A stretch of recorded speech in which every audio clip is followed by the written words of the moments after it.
नमस्कार, SBT news में आपका स्वागत है। पेश है 8 मई बुधवार दोपहर 3:15 बजे राजस्थान की 15 बड़ी खबरें। इस न्यूज बुलेटिन के प्रायोजक है विन्नी केक एंड मॉल। सबसे पहले एक नजर डालते हैं आज की हेडलाइंस पर। सीएम के निजी सचिव के नाम से अधिकारी को धमकी, जयपुर में होटल पर चली जेसीबी, केंद्र में डेपुटेशन पर गए राजस्थान कैडर के 55 ब्यूरोक्रेट्स बेचैन, ढूंढ रहे जयपुर वापसी का जुगाड़। सिसोदिया की जमानत याचिका पर दिल्ली हाई कोर्ट में हुई सुनवाई। अलवर जिले में ऑफिस में लगे लकड़ी के गार्डर गिरे, तहसीलदार घायल। और अब खबरें विस्तार से सुनिए। जयपुर में कर्मचारी चयन बोर्ड के सचिव को धमकाने का मामला सामने आया है। बोर्ड के एडवाइजर विजिलेंस एंड सिक्योरिटी अधिकारी भीमसेन ने सांगानेर थाने में एफआईआर दर्ज करवाई है। शिकायत में बताया कि बदमाशों ने खुद को सीएम भजनलाल शर्मा का निजी सचिव शशिकांत शर्मा और सुरेश राजावत बताकर धमकाया। आरोपियों ने कहा वह सीएम भजनलाल शर्मा के निजी सचिव हैं। भरतपुर जिले को देखते हैं, अगर उनका बताया काम नहीं हुआ तो आप और परिवार के लिए अच्छा नहीं होगा। जयपुर में बुधवार को अवैध निर्माण और अतिक्रमण के खिलाफ नगर निगम ने बड़ा एक्शन लिया। नगर निगम ने जेसीबी की मदद से पोलो विक्ट्री, हवा महल, आमेर जोन में 2 होटल, एक बिल्डिंग और सब्जी मंडी के अवैध निर्माण तोड़े गए। दरअसल नगर निगम कमिश्नर अभिषेक सुराणा के आदेश के बाद सभी जोन में उपायुक्तों ने अवैध निर्माण को सीज कर ध्वस्त करने की कार्रवाई शुरू कर दी है। केंद्र सरकार के अलग अलग मंत्रालयों में प्रतिनियुक्त पर गए राजस्थान कैडर के कई ब्यूरोक्रेट्स इन दिनों वापसी की राह तलाश रहे हैं। अपने संपर्कों के जरिए राजधानी जयपुर लौटने के प्रयास में जुटे हैं। केंद्र सरकार में राजस्थान कैडर के 55 अधिकारी प्रतिनियुक्ति पर हैं, जिनमें 17 आईएएस, 22 आईपीएस और 11 आईएफएस हैं। प्रतिनियुक्ति पर गए कई नौकरशाह अपने मूल कैडर में आकर काम करने के इच्छुक हैं। इनमें कई अधिकारियों ने केंद्र और राज्य सरकार को भी अपनी इच्छा से अवगत करवाया है। शराब नीति केस में जेल में बंद दिल्ली के पूर्व डिप्टी सीएम मनीष सिसोदिया की जमानत याचिका पर दिल्ली हाई कोर्ट में आज सुनवाई हुई। कोर्ट ने सिसोदिया की याचिका पर जवाब दाखिल करने के लिए ईडी और सीबीआई को और 4 दिन का समय दिया है। इस मामले की सुनवाई सोमवार को होगी। 3 मई को पिछली सुनवाई ने कोर्ट में ईडी और सीबीआई को नोटिस जारी कर जवाब मांगा था। साथ ही उन्हें बीमार पत्नी सीमा से हफ्ते में एक बार मिलने की परमिशन भी दी थी। अलवर जिले के रामगढ़ में तहसीलदार के ऑफिस में छत पर लगे लकड़ी के गार्डर गिर गए। इस दौरान छत का पंखा तहसीलदार के ऊपर गिर गया, जिससे तहसीलदार उमेश चंद्र शर्मा को सिर में चोट आई है। तहसीलदार को अलवर रेफर किया गया है। घटना अलवर के रामगढ़ कस्बे के तहसील परिसर में बुधवार सुबह 11 बजे हुई। नायब तहसीलदार खेमचंद और एलडीसी ललित कुमार साइड में थे, जो बाल बाल बच गए।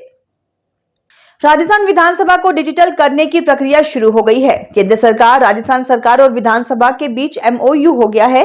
अब विधानसभा की कार्यवाही मोबाइल में ऐप से देखी जा सकेगी। पीएनबी की ओर से उन ग्राहकों को अलर्ट जारी किया गया है जिनके खातों में बीते 3 साल से कोई ट्रांजैक्शन नहीं हुआ है। मीडिया रिपोर्ट की माने तो इन बैंक खातों को 1 महीने में बंद कर दिया जाएगा।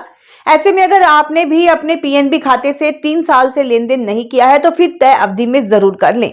मीडिया रिपोर्ट्स की माने तो बैंक ने ग्राहकों को चेतावनी देते हुए आगाह किया है कि अगर उनके खातों में बीते 3 साल से किसी प्रकार का लेन देन नहीं हुआ है और इनका अकाउंट बैलेंस भी नील है तो 1 महीने में इन खातों को सस्पेंड कर दिया जाएगा। राजस्थान और मध्य प्रदेश में भीषण गर्मी पड़ रही है। भारतीय मौसम विभाग ने दोनों राज्यों में आज से अगले 2 दिन यानी 10 मई तक हीट वेव का अलर्ट जारी किया है।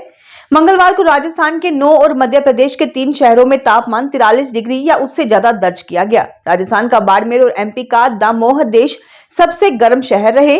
10 और 11 मई को वेस्टर्न डिस्टर्बेंस एक्टिव होने से दोनों राज्यों में आंधी और बारिश की संभावना है। इससे लू से राहत मिलेगी। 12 मई तक हीट वेव से राहत की उम्मीद है।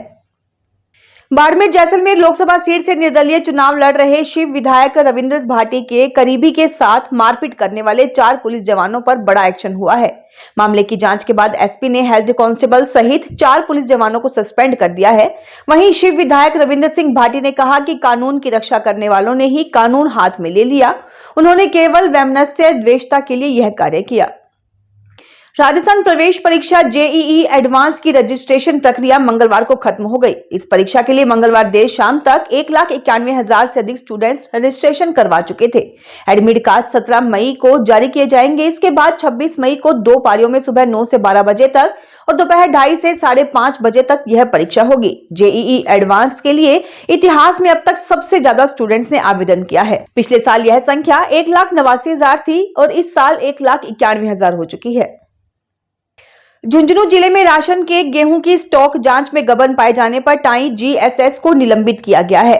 प्रवर्तन निरीक्षक मंडावा की जांच रिपोर्ट के आधार पर जिला रसद अधिकारी ने आदेश जारी कर टाई ग्राम सेवा सहकारी समिति लिमिटेड की पॉस मशीन में दर्ज स्टॉक में गेहूं कम पाया गया। साथ ही उपभोक्ता पखवाड़े में उचित मूल्य की दुकान बंद पाई गई।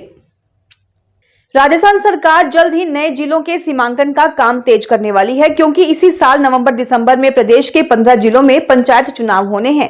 ऐसे में सरकार की यह कोशिश है कि जिलों के साथ साथ नए जिलों में भी चुनाव कराए जाएं, इसलिए सीमांकन आवश्यक है। राजस्थान में इस साल नवंबर-दिसंबर में अलवर, बांसवाड़ा, बाड़मेर, चित्तौड़गढ़, चूरू, श्रीगंगानगर, हनुमानगढ़, जालोर, झुंझुनू, पाली, सीकर, सिरोही और टोंक में पंचायतों और जिला परिषद के चुनाव होंगे। सीमांकन प्रक्रिया पूरी होने के बाद 19 जिलों में चुनाव होंगे। इनमें बालोतरा, ब्यावर, अनूपगढ़, डीडवाना, कुचामन, डीग, दुद्दू, गंगापुर सिटी, जयपुर उत्तर, जयपुर दक्षिण, कोटपुतली, खैरथल, नीम का थाना, फलौदी, सलूम्बर, सांचौर, जोधपुर, जोधपुर ग्रामीण, केकड़ी और शाहपुरा शामिल हैं। सीकर के कोचिंग हॉस्टल्स व स्टूडेंट्स का पूरा बायोडेटा तैयार होगा। स्टूडेंट्स अपनी समस्याएं भी जिला प्रशासन के सामने सीधे रख सकेंगे। इसके लिए प्रशासन एक कंट्रोल रूम स्थापित करेगा, जिसकी एक समिति व हेल्पलाइन नंबर भी होंगे। कलेक्टर कमर उल जमान चौधरी की अध्यक्षता में मंगलवार को कलेक्ट्रेट सभागार में आयोजित जिला स्तरीय कोचिंग संस्थान निगरानी समिति की बैठक में ये तय किया गया है। बैठक में कोचिंग संस्थानों द्वारा विजय जुलूस निकालने पर भी प्रतिबंध लगाया गया है। अलवर जिला परिषद ने जिला प्रमुख बलवीर सिंह छिल्लर को 17,82,000 की गाड़ी आवंटित की थी।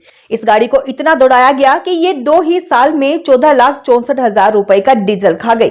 साथ ही रखरखाव पर भी रकम खर्च हुई। हैरत तो ये है कि गाड़ी जिला प्रमुख को साल में 240 दिन व 2 साल में 480 दिन दे हैं, लेकिन 2 साल में 730 दिन गाड़ी दौड़ाई गई है। अफसरों ने भी नियम दरकिनार कर डीजल आदि के लिए पैसे पास कर दिए। इसका खुलासा आरटीआई के जरिए हुआ है। पंचायती राज विभाग के नियमों के अनुसार जिला परिषद के जिला प्रमुख को साल में 240 दिन यानी 1 महीने में औसतन 20 दिन सरकारी वाहन उपलब्ध कराया जा सकता है। बजरी खानों पर लगी रोक हट गई है। राजस्थान हाई कोर्ट की जोधपुर स्थित प्रधान पीठ के बजरी की खानों से संबंधित याचिकाएं खारिज किए जाने के बाद राज्य में बजरी खदानों की नीलामी की राह खुल गई है। हाई कोर्ट ने 5 याचिकाओं पर राज्य सरकार के पक्ष में निर्णय करते हुए 4 याचिकाएं खारिज कर दी। वहीं एक याचिका पर दिए गए स्थगन आदेश को भी निरस्त कर दिया है। फिलहाल इस बुलेटिन में इतना ही। फिर हाजिर होंगे और बड़ी खबरों के साथ। अगर आप भी अपने आसपास की छोटी बड़ी और महत्वपूर्ण खबरों से अपडेट रहना चाहते हैं तो सब्सक्राइब कीजिए हमारे चैनल एसपीटी न्यूज को और प्रेस कीजिए बेल आइकन पर।